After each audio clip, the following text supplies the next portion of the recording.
সন্তান নিয়ে যারা বেশি পেরেশানিতে ভুগেন তারা কোরআনের দুইটা দোয়া পড়বেন এবং হাদিসের একটা দোয়া পড়বেন। তাহলে আপনার সন্তান নিয়ে আপনার টেনশন করতে হবে না, আল্লাহর জিম্মায় আপনার সন্তান চলে যাবে। এই যে সন্তান নিয়ে টেনশন করা, পেরেশানিতে ভুগা, এটা মানে বেশিরভাগ মা বাবাদের একটা অভ্যাসে পরিণত হয়েছে।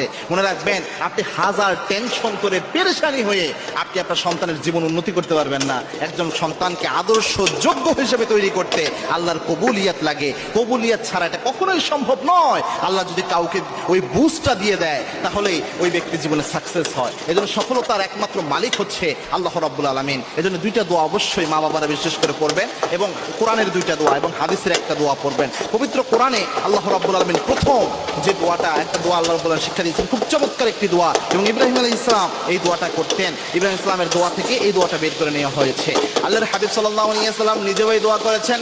কোন ব্যক্তি যদি তার সন্তানের জন্য এই দোয়াটা করতে পারে, ওই ব্যক্তির সন্তানের দায়িত্ব আল্লাহ রাব্বুল আলামিন নিয়ে নেয় এবং এই দোয়া আল্লাহ কবুল করে নেয়। দোয়াটা হচ্ছে রব্বি জাআলনি ওয়া যুররিয়াতি মিনাস সালিহিন। আপনি আল্লাহর কাছে চাইবেন, রব্বি জাআলনি ওয়া যুররিয়াতি মিনাস সালিহিন, আল্লাহ আমাকে এবং আমার সন্তানকে সলেহ বান্দা হিসেবে আল্লাহ আপনি কবুল করে নেন। ভালো বান্দা, খাঁটি বান্দা হিসেবে আল্লাহ আপনি আমাকে কবুল করে নেন, আমার সন্তানকেও কবুল করে নেন। এইভাবে দোয়াটা করবেন। ইব্রাহিম ইসলাম আরেকটা দোয়া করেছিলেন আরেকভাবে।